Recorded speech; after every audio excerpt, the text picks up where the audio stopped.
کمرے کی تمام لائٹس ایک ساتھ جل اٹھی اور دروازے پر کسی نے 3 بار دستک دی، لیکن جب میں نے دروازے کے نیچے سے باہر دیکھا، وہاں کسی انسان کے پاؤں نہیں تھے، صرف ایک لمبا سیاہ سایہ دروازے کے نیچے سے آہستہ آہستہ کمرے کے اندر داخل ہو رہا تھا۔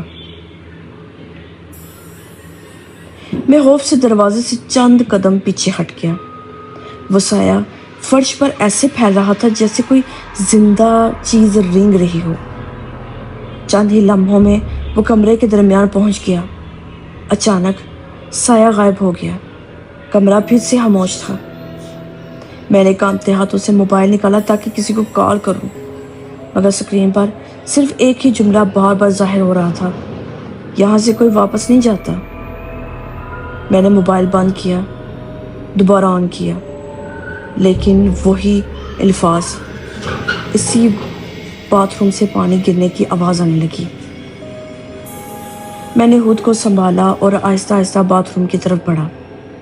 دروازہ آدھا کھلا ہوا تھا، اندر روشنی جل رہی تھی۔ میں نے دروازہ مکمل کھولا۔ نل بند تھا، فرش خشک تھا، لیکن آئینہ دھند سے مکمل ڈھکا ہوا تھا، جیسے کسی نے ابھی گرم پانی استعمال کیا ہو۔ اچانک دھند کے اوپر کسی اندیکھی انگلی نے آہستہ آہستہ لکھنا شروع کیا، بھاگ جاؤ۔ میرے جسم میں سنسنی دوڑ گئی۔ میں نے ایک قدم پیچھے ہٹایا، یہ تھا کہ آئینے پر دوسرا جملہ ظاہر ہوا، اب بہت دیر ہو چکی ہے۔ اسی لمحے باتھ روم کی لائٹس بند ہوگی۔ اندھیرا، صرف موبائل کی ٹارچ چل رہی تھی، اور ٹارچ کی روشنی میں مجھے باتھ روم کے کونے میں کوئی شخص کھڑا نظر آیا، لمبا قد، سیاہ کپڑے اور چہرہ بالوں سے مکمل چھپا ہوا۔ میں نے گھبرا کر ٹارچ سیدھی کی، اس کی طرف کی، اور غائب ہو چکا تھا۔ میں دوڑ کر کمرے سے باہر نکل آیا۔ چوتھی منزل کا راہداری پہلے سے بھی زیادہ سنسان تھی۔ لفٹ کا بٹن دبایا، کوئی جواب نہیں۔ سیڑھیوں کی طرف بھاگا۔ جیسے ہی پہلی سیڑھی پر قدم رکھا، نیچے سے کسی کی باری آواز آئی، نیچے مت آنا۔ میں رک گیا۔ آواز دوبارہ آئی، اگر زندہ رہنا چاہتے ہو واپس کمرہ نمبر 409 میں چلے جاؤ۔ میں نے نیچے جھانکا، سیڑھیوں پہ مکمل اندھیرا تھا، کچھ دکھائی نہیں دے رہا تھا۔ اچانک میرے پیچھے کسی نے بہت آہستہ سے میرا نام لیا، فاخد۔ میں فوراً پلٹا، راہداری خالی تھی، لیکن کمرہ 409 کا دروازہ جو خود بہت آہستہ کھل رہا تھا، آج اندر مکمل اندھیرا تھا۔ صرف ایک کرسی نظر آ رہی تھی، اور اس کرسی پر کوئی بیٹھا ہوا تھا۔ اس نے آہستہ آہستہ اپنا سر میری طرف اٹھایا، لیکن اس کا چہرہ انسان کا نہیں تھا۔ اسی لمحے پوری عمارت بجلی بند ہو گئی، اور پورا ہوٹل ایک ایسی چیخ سے گونج اٹھا جسے سن کر میرا خون جم گیا ہو۔ وہ چیخ ابھی تک میرے کانوں میں گونج رہی تھی۔ میں نے ہمت کر کے موبائل کی ٹارچ لائی، مگر اس کی روشنی پہلے جیسی نہیں تھی۔ ایسا لگ رہا تھا جیسے اندھیرا روشنی کو نگل رہا ہو۔ میں آہستہ آہستہ کمرہ 409 کی طرف بڑھا۔ دروازہ پوری طرح کھلا ہوا تھا، اندر کرسی خالی تھی، جیسے وہاں کبھی کوئی بیٹھا ہی نہ ہو۔ لیکن کمرے کی دیوار پر تازہ خراشوں سے ایک جملہ لکھا تھا، تم نے ہمیں دیکھ لیا ہے۔ میرے قدم وہیں رک گئے۔ اچانک راہداری کے دوسرے سرے سے کسی کے چلنے کی آواز آنے لگی۔ یہ قدموں کی آواز نہیں تھی، ایسا لگ رہا تھا جیسے کوئی بھاری چیز گھسیٹتا ہوا میری طرف آ رہا ہو۔ میں فوراً کمرے کے اندر چھپ گیا اور دروازہ آہستہ سے بند کر لیا۔ دروازے کے نیچے سے ایک سایہ گزرا، پھر رک گیا۔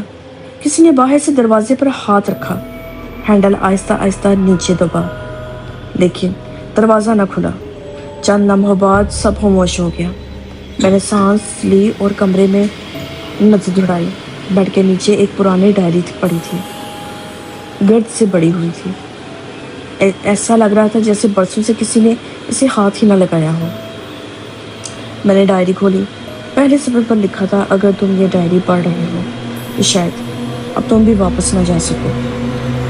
ہر صفحے پر مختلف لوگوں کے نام لکھے تھے اور ہر نام کے آگے صرف ایک تاریخ، لیکن کسی کے آگے واپسی کی تاریخ نہیں تھی۔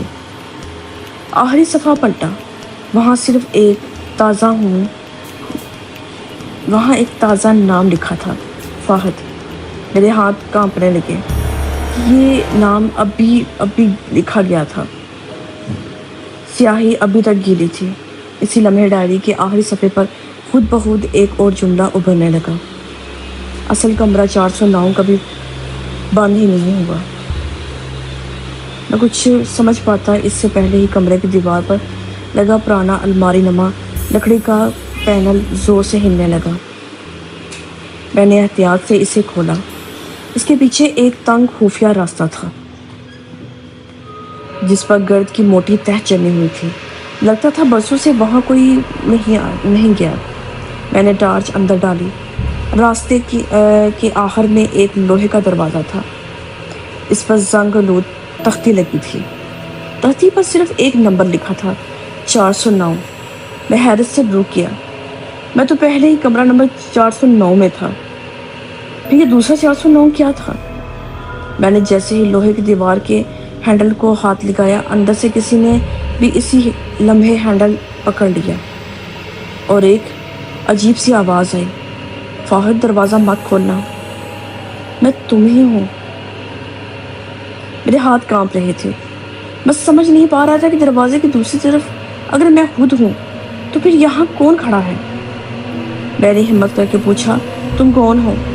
چند لمحوں کی خاموشی کے بعد آواز آئی، 2 سال پہلے میں بھی اسی کمرے میں آیا تھا اور یہی غلطی کی تھی جو تم کرنے والے ہو۔ میری سانس رک گئی۔ اگر تم نے دروازہ کھول دیا تو تم میری جگہ لے لو گے اور میں آزاد ہو جاؤں گا۔ میرے ماتھے پر ٹھنڈا پسینہ آ گیا۔ میں نے فوراً دروازے سے ہاتھ ہٹا لیا۔ اچانک پورا خفیہ راستہ لرزنے لگا۔ دروازوں سے عجیب سرگوشیوں کی آواز آنے لگی، کھول دو، صرف ایک بار، ہمیں باہر آنے دو۔ میں دوڑتا ہوا واپس کمرہ نمبر 409 میں پہنچا، لیکن وہاں پہنچ کر میرے دل جیسے رک گیا۔ کمرے میں میں خود کھڑا تھا، وہی کپڑے، وہی چہرہ، وہی موبائل میرے ہاتھ میں۔ وہ شخص خاموشی سے مجھے دیکھ کر مسکرا رہا تھا، پھر بولا، تم بہت دیر سے آئے ہو۔ میں پیچھے ہٹنے لگا۔ اس نے ایک قدم آگے بڑھایا اور میں نے ایک قدم پیچھے۔ جتنا وہ آگے آتا میں اتنا ہی کمزور ہوتا جا رہا تھا۔ اچانک اس نے میرا ہاتھ پکڑ لیا۔ اس کا ہاتھ برف سے بھی زیادہ ٹھنڈا تھا۔ اس نے میری آنکھوں میں دیکھ کر کہا، یہ کمرہ ہر چند سال بعد ایک نیا چہرہ چنتا ہے، آج تمہاری باری ہے۔ اسی لمحے کمرے کی تمام دیواروں پر سینکڑوں ہاتھ نمودار ہوئے، کالے، لمبے، انسانی نہیں، وہ سب میری طرف بڑھنے لگے۔ میں پوری طاقت سے خود کو چھڑانے لگا۔ اسی کشمکش میں میری نظر سامنے لگے آئینے پر پڑی۔